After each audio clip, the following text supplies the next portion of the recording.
और आरती छोटू का जो ये केस काफ़ी ज़्यादा मीडिया में हाइप मिला था और बहुत सारे लोग इनको देखना चाहते थे, जानना चाहते थे इस केस के हर पल के बारे में। उनके लिए ये बड़ी खबर हो सकती है कि अरुण यादव भी गिरफ्तार हो चुके हैं। तमाम आरोपियों की गिरफ्तारी के बाद उनके पिता का एक बयान आ रहा है कि मुझे तब तक शांति नहीं मिलेगी या न्याय नहीं मिलेगा जब तक इन सभी आरोपियों को फांसी नहीं दी जाएगी। तो पहले मांग गिरफ्तारी तक थी या फांसी तक पहुंच गई? इतना आसान है फांसी देना? कोर्ट के बाहर और भीतर जो लीगली प्रोसेस है वो कहाँ तक पहुंच रहा है, किस तरह से चल रहा है? अररिया कोर्ट ने जो 4 मुजरिम हैं उनके बेल रिजेक्ट कर दिए हैं और पटना हाई कोर्ट में अभी बेल ऑर्डर लगा हुआ है। नमस्कार, आप खबर 247 देख रहे हैं फेसबुक, इंस्टाग्राम और यूट्यूब पर। अररिया के आरती छोटू मामले में जो अंतिम आरोपी था उसके गिरफ्तारी की बात सामने आ रही है, कितनी सच्चाई है इसमें? पूरी सच्चाई है। आखिरी आरोपी आरती जी के जो दावे किए गए थे, जो जिनके ऊपर आरोप लगाए गए थे 9 आदमियों पे, वो 9वां व्यक्ति जो अरुण यादव है, जो अभी तक फरार चल रहे थे, उन्होंने गिरफ्तार नहीं हुआ है, वो उनका गिरफ्तारी नहीं किया गया है।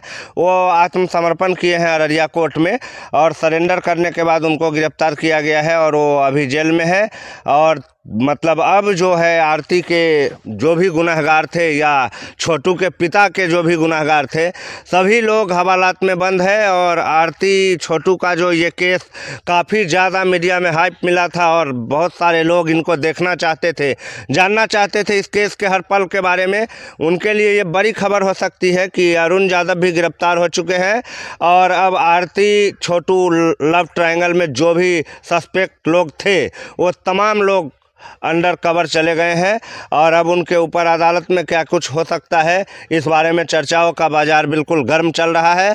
और आप तमाम चैनलों पर अब इस तरह की न्यूज़ एक बार फिर सनसनाहट के तौर पर देख सकते हैं कि 9वां मुख्य आरोपी गिरफ्तार हो चुका है और अब बहुत सुकून का पल शायद है छोटू के पिताजी के लिए। जी, बहुत खुशनुमा माहौल है, लोग मिठाई चढ़ा रहे हैं अपने छोटू को और महर्षि है कोई। हाँ, वो फोटो पर भी मिठाई का जो है चढ़ाने का प्रक्रिया देखने को मिला है, लेकिन अभी भी उनका कहना है कि लड़ाई अभी बहुत बाकी है, मंजिल अभी बहुत दूर है।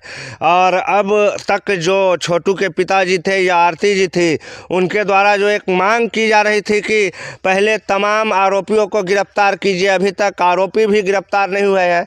लगभग इस कांड को 4 महीना के करीब हो चुके हैं और 4 महीना के बाद जो 9वां आरोपी भी था वो गिरफ्तार हो चुका है। तो निश्चित रूप से कहीं ना कहीं सबके मन में एक सेटिस्फेक्शन फीलिंग आती होगी कि जो भी हुआ है वो अच्छा हुआ है और तमाम आरोपी अब गिरफ्तार है। उनको जो बाहर से कुछ धमकी मिलने जैसा बात कही गई थी उन लोगों के द्वारा, वो भी अरुण यादव और निर्भय यादव के द्वारा दिया जा रहा था।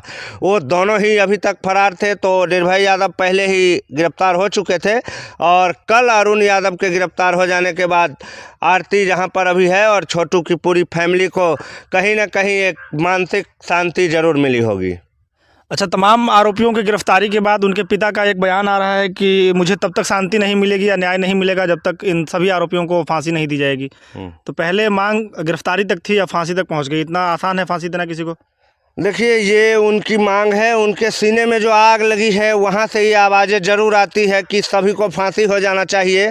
किसी का भी जवान बेटा उनकी आंखों के सामने अगर दम तोड़ता है तो तमाम वजहों पर उनकी नाराज़गी होना जायज़ भी है और उनका जो मांग है कि फांसी हो जाना चाहिए सबको, ये भी दिखाता है कि उनके मन के अंदर इस पूरे घटनाक्रम को लेकर कितना आवेश है और कितना उनके अंदर दर्द है, जो अभी तक ये बात मानने के लिए तैयार नहीं हो पा रहे हैं कि उनका बेटा दुनिया से जा चुका है। वो भी आज भी उनके इंसाफ के लिए, लड़ाई के लिए खड़े हैं और उनका मांग है कि फांसी हो जाए। लेकिन इस तरह की मांगें होती रहती है। मांग होना और मांग के अनुरूप काम होना दोनों अलग अलग बातें हैं। भारतीय दंड संहिता के अंतर्गत जितने भी उनके ऊपर धाराएं लगी होगी, आरोपियों के ऊपर जितने भी धाराएं लगी होगी, उन तमाम धाराओं के ऊपर सुनवाई होगी अदालत में और अदालत में सुनवाई होने के बाद जिन धाराओं के अंतर्गत वो सारे 9 आरोपी या उनमें से जो भी मुजरिम करार दिए जाएंगे, दोषी करार दिए जाएंगे, उन हिसाब से उनको सज़ा होगी। और फांसी हो जाना एक बहुत बड़ा विलंबित बात है। इतना जल्दी फांसी होता नहीं है, इतने बड़े ऑफेंस ये नहीं है, क्योंकि कहीं ना कहीं छोटू जी जो करने गए थे आरती के घर में वो भी एक बहुत बड़ा गलत काम था और आवेश में एक्सीडेंटल डेथ था एक तरह से कह सकते हैं। और तमाम वकील इस तरह की जिरह करेंगे अदालत में और डायरेक्ट फांसी की मांग कर लेना, उनके अंदर का दर्द ये बोल सकता है कि फांसी होनी चाहिए, लेकिन एक न्यायिक प्रक्रिया के तहत ये बातें उचित नहीं है।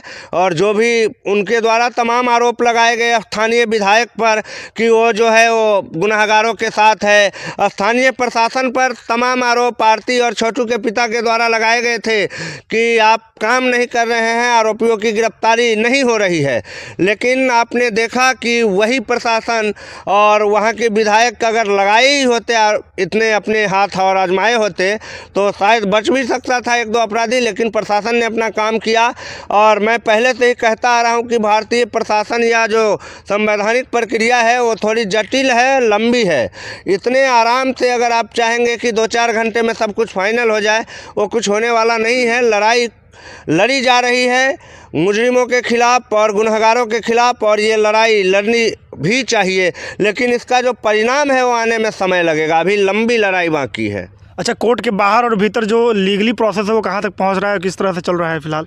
अभी कोर्ट में ज़्यादा कुछ नहीं हो रहा है। तमाम जो गुनहगार हैं जिनको गिरफ्तार किया गया है वो अपने जमानत की प्रक्रिया के लिए भाग दौड़ कर रहे हैं। उनके तरफ से लगातार बेल पार्टीशन लगाया जा रहा है। और जहां तक अररिया कोर्ट की बात करें तो अररिया कोर्ट में अभी तक 5 बेल पार्टीशन लगे हैं, जिनमें से 4 को खारिज कर दिया गया है और एक अभी भी सुनवाई के अंदर में है, सुनवाई चल रही है। और जिन 4 बेल पिटिशनरों को खारिज किया गया है अररिया से, धीरेंद्र यादव, मिथिलेश यादव और तमाम लोग जो हैं जो बेल पिटिशन फाइल किए थे अररिया कोर्ट में और उनका खारिज हो गया, वो अब पटना हाई कोर्ट में अपना बेल का अर्जी दाखिल किए हैं। और वहां से उन लोगों को उम्मीद है कि हमें बेल मिल जाएगा।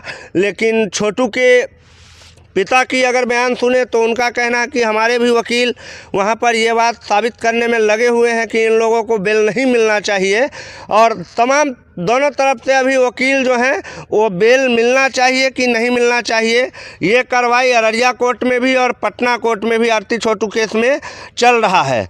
और अभी तक कुछ भी फाइनल निकल के सामने नहीं आया है। एक बात है, अररिया कोर्ट ने जो 4 मुजरिम हैं उनके बेल रिजेक्ट कर दिए हैं और पटना हाई कोर्ट में अभी बेल ऑर्डर लगा हुआ है और उस पर जैसे ही कोई सुनवाई होगी हम दर्शकों को ज़रूर बताएंगे।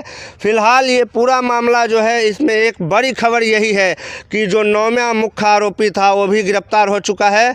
और कहीं ना कहीं खुशी जैसा माहौल छोटू के घर पर छोटू के पिता के द्वारा दिखाया गया। हालांकि उनके मां के मुंह से अभी भी सिकन के जो निशान है, आंखों से जो पानी का झरना चालू है वो अभी भी है। उनका बेटा गया है, दर्द उनको सबसे अधिक उन्हीं को हुआ है।